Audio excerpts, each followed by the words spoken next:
Fik, tadi gue ini waktu gue ngambil cabe di gudang, ini entah kenapa ya, tiba-tiba barang yang ada di depan gue ini kegeser sendiri.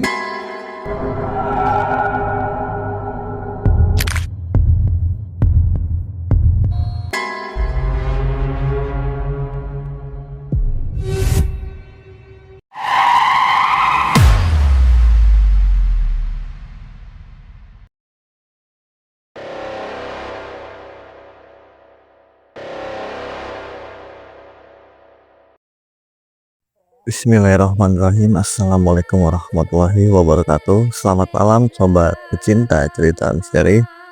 Terima kasih yang sudah kembali menonton video ini dan mengklik videonya. Saya ucapkan banyak terima kasih, serta yang buat baru nonton, saya ucapkan selamat datang. Semoga suka dengan cerita ini ya. Sebelum masuk ke ceritanya, saya minta dukungan teman-teman sekalian dengan cara like, subscribe, serta komen sebanyak-banyaknya agar saya dan tim ini semakin semangat menemani malam sobat-sobat sekalian ya. Mungkin tanpa banyak waktu lagi di intro, kita masuk aja ke ceritanya.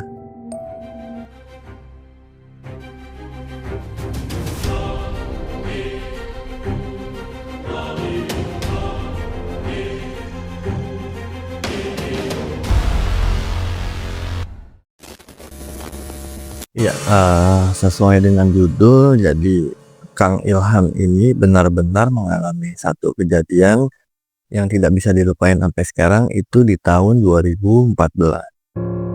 Memang pada saat itu beliau sedang tidak bekerja dan sangat membutuhkan sekali pekerjaan untuk menghidupi anak istrinya.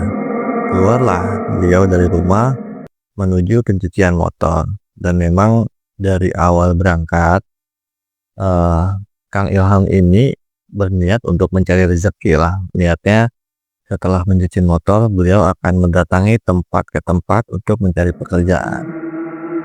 Dan setelah sampai di pencucian motor tersebut, memang kebetulan bertemulah dengan teman lamanya Kang Ilham.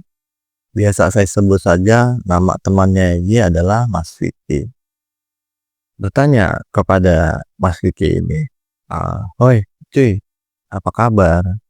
Kerja di mana lu sekarang? Dan sudah punya anak berapa?" Alhamdulillah anak saya sudah 2, dan kebetulan saya kerja di sebuah rumah makan yang letaknya tidak begitu jauh dari sini. Ya, kalau dari rumah saya mungkin kurang lebih sekitar 30 sampai 45 menit. Boleh dong ajak saya sejak ke sana. Saya memang saat ini lagi nggak kerja nih. Saya lagi butuh pekerjaan. Emang kamu kenapa keluar dari pekerjaan? Ya, biasalah, saya mungkin sedang pengurangan atau gimana. Yang jelas tidak diberitahu detailnya kenapa Mas Kang Ilham ini tidak punya pekerjaan. Ya udah, sekarang saya minta nomor kamu deh. Mungkin 2 hari atau 3 hari ke depan saya kabarin kamu, dan memang di tempat saya ini butuh spesialis orang untuk mengolah sambal. Karena memang Kang Ilham ini kan memiliki satu pengalaman di bidang kuliner juga. Udah gitu beliau juga memang pintar masak, dan akhirnya singkat cerita ketika tukeran kontak dan dihubungilah oleh Mas Vicky ini.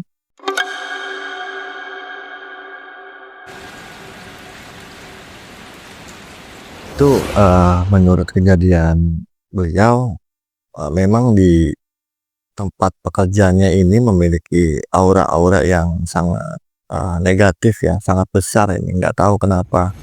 Karena memang Kang Ilham ini sejak awal saya kenal, memang beliau ini orang yang mengerti atau sensitif dengan hal-hal gaib. Singkat cerita, setelah kurang lebih beliau masuk ke sana selama 3 hari, dan memang kala itu orang yang biasa mengolah sambal ini itu tidak masuk, sehingga terpaksalah beliau menggantikan posisi tersebut.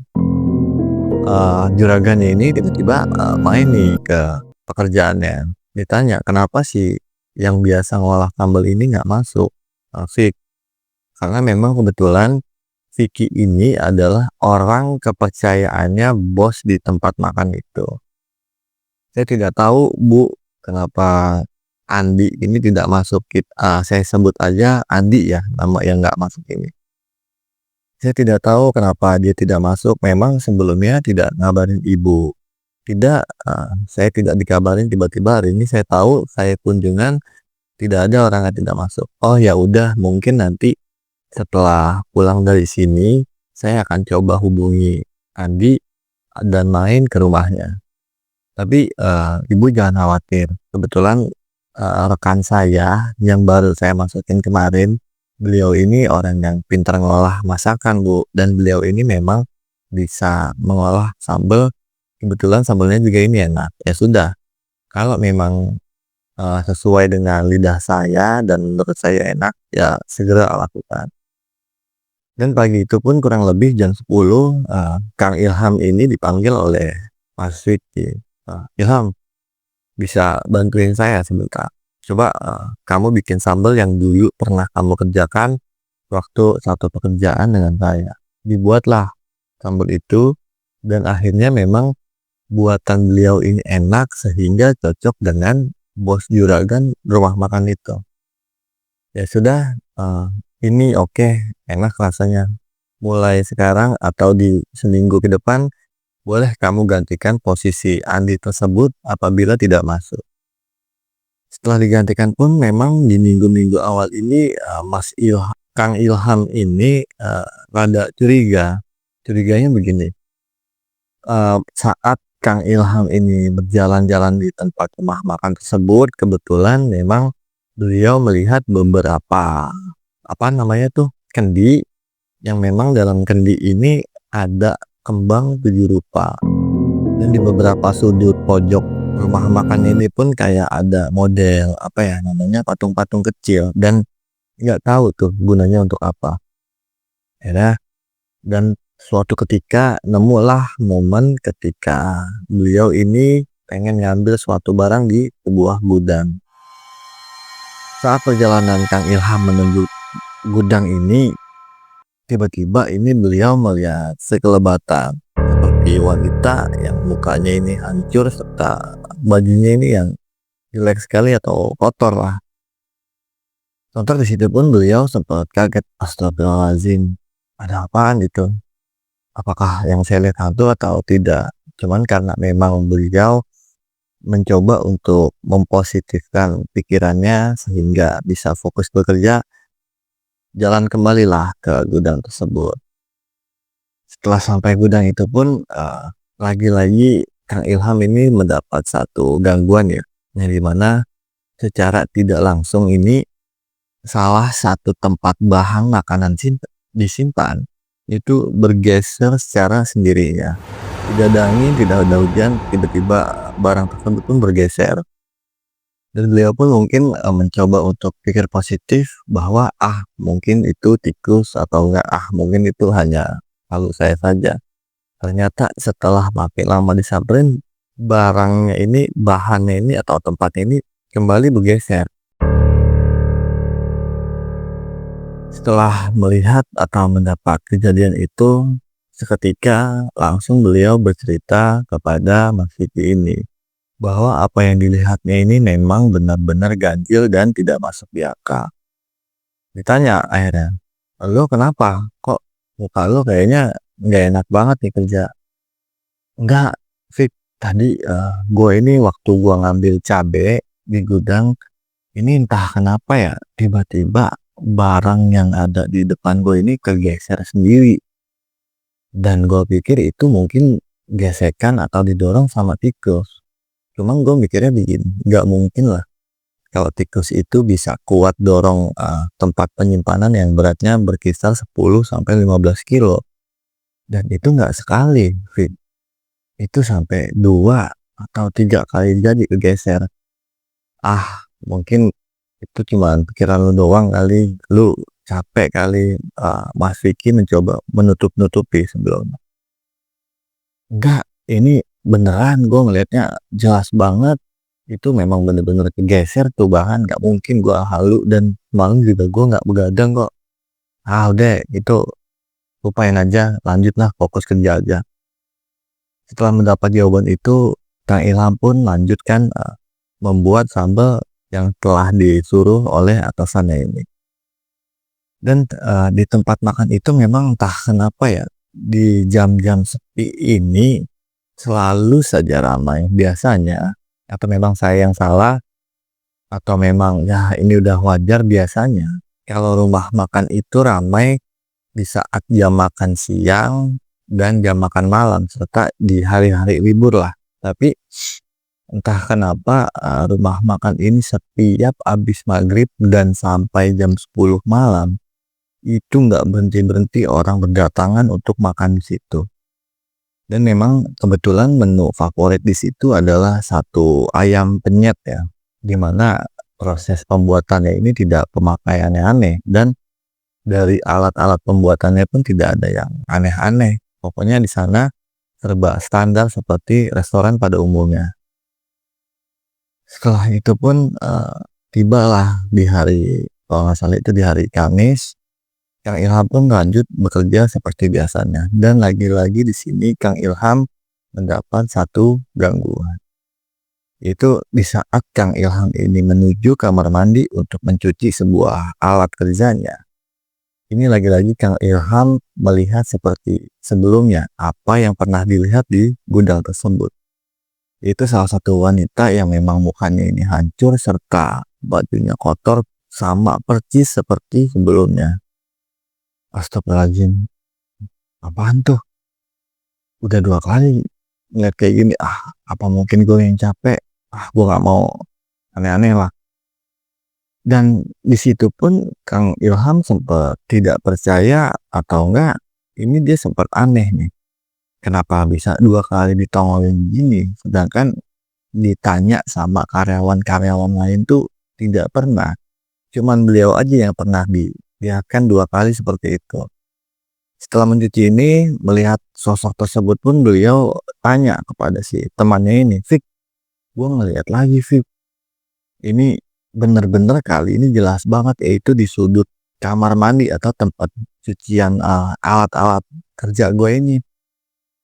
Lagi-lagi di situ Mas Diki mencoba menutup-nutupi apa yang sedang dilihat oleh beliau. Karena memang kan sebelumnya Mas Diki ini di situ mendapat sebuah jabatan cukup enak. Jadi Mas Diki ini memang udah lama kerja di situ, dan beliau ini orang kepercayaan si bosnya pemilik rumah makan ini. Dan ketika cerita itu pun ya udah, lu kerja aja dan baca bismillah kalau bisa. Setelah itu ngobrol-ngobrol seperti biasa di jam istirahat. Di jam istirahat itu pun beliau sempat ada satu obrolan yang dimana memang Kang Ilham ini kepo. Jadi, "Fik, kenapa ya di awal gue masuk, ini hawa gue udah nggak enak banget nih di pekerjaan ini. Dan kenapa sih di rumah makan ini banyak banget kendi-kendi yang isinya kembang 7 rupa sama beberapa patung kecil yang cukup menyeramkan lah." Dijawab akhirnya sama si Vicky ini, "Ya memang kalau kendi-kendi itu mungkin untuk penangkal aja, dan kalau soal patung-patung itu mungkin hanya ya untuk hiasan-hiasan aja. Cuman menurut cerita Kang Ilham di sini rumah makan Sunda itu bukan seperti biasanya, bukan seperti saung-saung, melainkan rumah makan Sundanya ini seperti sebuah gapura-gapura atau pura begitu modelnya. Dan memang di situ termasuk cukup ramai, dan tempatnya pun ini tidak seperti di tengah kota. Tempatnya ini seperti rada pelosok dikit lah. Cuman di situ banyak sekali setiap habis maghrib sampai jam 10, kadang jam 11 malam. Ini customernya atau tamunya tidak berhenti-berhenti. Setelah selesai bekerja itu, Kang Ilham pulang, dan sampai ke rumahnya ini beliau mencoba bercerita kepada istrinya. "Bu, alhamdulillah saya sudah 2 minggu pekerjaan ini saya lakukan, dan alhamdulillahnya saya tidak ada kesalahan." "Oh, alhamdulillah Pak, gimana kerja di sana? Enak nggak? Atau nggak betah nggak di sana? Rame nggak tamunya?" Kalau di sana memang ramai sekali, Bu. Ini di jam ramainya ini setelah habis maghrib sampai jam 10 atau enggak jam 11 malam. Ramainya ini maksud Kang Ilham ini, jadi itu tamunya ini tidak berhenti-berhenti, terus berdatangan. Kalau memang, biasanya resto-resto di pedesaan lah gitu, ramenya tidak terlalu ramai seperti tempatnya Kang Ilham kerja ini, namun tamunya ini begitu ramai di tempat Kang Ilham ini bekerja. Namun, di sini saya sempat 2 kali mendapat gangguan, Bu. Gangguan di mana, Pak? Saya waktu awal saya mau ngambil bahan di gudang, jadi saya ini seperti melihat sekelebatan seorang wanita yang benar-benar cukup mengerikan, Bu. Langsung dijawab sama istrinya Kang Ilham ini, "Emang Bapak melihat apa?" Saya melihat seperti wanita yang wajahnya ini rusak, serta bajunya ini kotor, sobek-sobek, dan berambut panjang ini, wah cukup mengerikan lah. Mungkin itu Bapak halu aja, atau enggak Bapak ini capek, mungkin itu pikiran Bapak aja kali yang aneh-aneh. Sedangkan tidak, Bu, saya ini sedangkan setiap saya bekerja, Ibu tahu, saya selalu tidur tepat waktu, saya sarapan dan badan saya ini sehat, tidak ada penyakit apa-apa, dan saya selalu dalam kondisi prima dalam bekerja. Setelah itu, namun, saya ini tidak sekali, Bu, melihat, saya ini sampai 3 kali melihat sosok itu, Bu, dan sosoknya ini sama persis seperti yang saya ceritakan di awal. Sebelumnya saya bertemu di gudang, habis saya ketemu di gudang, saya ketemu lagi akhirnya di kamar mandi. Kenapa ya, Bu? Ya udah, Bapak tetap aja bekerja, dan Bapak ini jangan lupa berdoa sebelum bekerja. Tiba di mana suatu hari, jadi bosnya ini berkunjung ke tempat usahanya ini, dan di situ biasanya kalau setiap per 3 bulan atau per 6 bulan ini ada pembagian reward atau bonus bulanan. Diundanglah semua karyawan di tempat makan itu ke rumah bosnya ini. Dan di situ pun, Kang Ilham sempat kaget ya atau kagum ya betapa mewahnya rumah bosnya ini, betapa besarnya rumah bosnya ini. Bosnya ini memang sangat kaya raya lah. Jadi, di rumah bosnya ini terdapat 3 buah mobil yang mewah, ya mungkin kalau sekarang mobil mewahnya ini seperti Alphard, Fortuner, serta Pajero dan lain-lain. Itu semua ada di rumah bosnya pemilik rumah makan ini.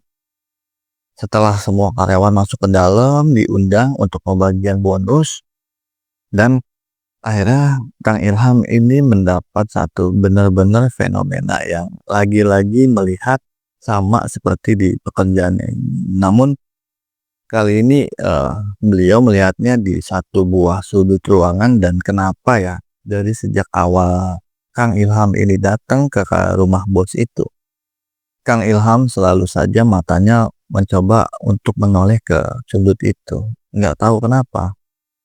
Dan akhirnya benar saja ketika beberapa detik beliau menengok ke sudut itu, dan benar di pojokan rumahnya bos ini, itu ada satu wanita yang sedang berdiri dan memiliki wajah yang mengerikan, rambut serta badannya ini yang benar-benar tidak enak untuk dilihat lah, dan memiliki bau yang sangat amis, begitu kata Kang Ilham ini.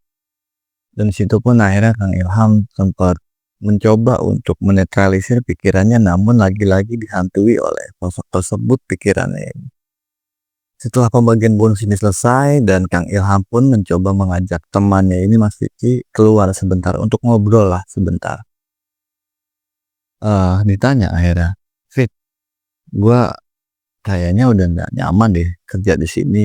Ini beberapa kali, Fit, gua dapet pengalaman nggak enak nih di sini.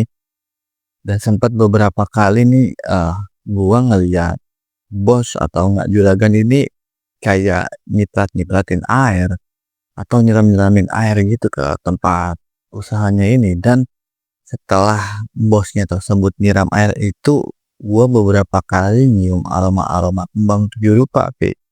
Ya udah, itu mungkin, halu lu aja kali, lu dari kemarin gitu terus, sebenarnya ini ada apa sih, Fik? Itu dari awal gua masuk, gua selalu ngelihat kayak model pasir-pasir berserakan di depan teras rumah makan ini. Si bosnya juga sering nyiprati-nyipratin air. Udah gitu gue juga ngelihat banyak kendi yang isinya ini kembang tujuh rupa. Ini sebenarnya ini ada apa sih, Fik? Akhirnya setelah didesak beberapa kali oleh Kang Ilham, akhirnya maulah terbuka karena memang kan jujur Mas Vicky ini tidak boleh untuk membuka karena memang desakan dan beliau berdua juga sahabat, maulah akhirnya bercerita. Kalau gue ceritain, gue minta tolong banget, lu jangan bilang ke siapa-siapa. Iya, gue janji gue nggak bakal bilang ke siapa-siapa. Jadi kita sebut saja namanya Bu Nina ya. Jadi Bu Nina ini adalah pelaku pesugihan. Dan memang dari dulu ini Bu Nina melakukan pesugihan ini dan mengorbankan beberapa karyawan serta kerabat-kerabatnya. Pernah satu kejadian, jadi anak keduanya dari Bu Nina ini sewaktu ada acara kampus, jalan-jalan wisata, ini mengalami kecelakaan tunggal sehingga mengakibatkan meninggal dunia. Itu wallahu alam ya. Yang jelas Mas Vicky bercerita beberapa kejadian aneh ini menimpa keluarganya Bu Nina. Karena memang Kang Ilham ini mencoba untuk berpikir sebenarnya ada apa. Ya udah, kalau memang begitu kenapa lu nggak bilang-bilang dari dulu? Kalau tahu begini gue nggak mau deh lu ajak-ajak lagi. Gue nggak mau deh kerja di sini. Habisnya setiap gue kerja di sini selalu saja gue dapat gangguan ini gak enak banget. Ya udah, mungkin gimana, lu mau lanjut kerja di sini atau lu mau keluar? Gua keluar aja deh, gue takutnya gue jadi sasaran berikutnya. Dan setelah selesai kontrak itu kebetulan memang 2 minggu lagi kontraknya Kang Ilham ini selesai, sehingga beliau memutuskan untuk tidak melanjutkan di pekerjaan itu. Dan memang menurut cerita beliau juga bosnya ini memiliki banyak sekali cabang ya. Di Jakarta itu kurang lebih memiliki seperti 30 atau 40 cabang itu di Jakarta. Belum di daerah-daerah lainnya. Sehingga dan sampai sekarang ini beliau tidak pernah lagi mau untuk kerja ke sana. Dan mungkin Vicky ini nggak tahu ya, orang karena memang diajak atau mungkin kepercayaan bosnya jadi tidak mau membongkar apa yang dilakukan di belakang usahanya ini. Karena ya memang gajinya Mas Vicky ini 2 kali lipat dari karyawan-karyawan lainnya. Ya, misalkan contohnya gaji karyawan lain 3 juta sampai 3,5 juta. Mas Vicky ini gajinya sampai 10 atau 12 juta. Ya cukup besar ya. Namun dibalik semua itu ada satu kegiatan yang benar-benar sangat tidak dibolehkan dan sangat jangan untuk kita lakukan. Oke, mungkin untuk cerita misteri kali ini itu saja yang bisa saya bagikan kepada sobat-sobat pecinta cerita misteri. Saya doakan semoga sobat semua selalu sehat dalam walafiat. Semoga malam-malam hari dan hari-hari sobat sekalian selalu dalam lindungan Allah Subhanahu wa taala. Dan jangan lupa berdoa sebelum melakukan aktivitas. Oke. Saya dan tim pamit undur diri. Sekali lagi saya ucapkan terima kasih yang sudah kembali menonton video ini dan menonton sampai akhir. Saya mengucapkan banyak terima kasih. Semoga kebaikan sobat semua selalu dibalas oleh Allah Subhanahu wa taala. Ya. Waktu sudah menunjukkan pukul 2 malam. Saya dan tim juga perlu istirahat. Saya ucapkan selamat beristirahat. Wassalamualaikum warahmatullahi wabarakatuh. Menyingkap malam, malam hari, jangan kemana-mana.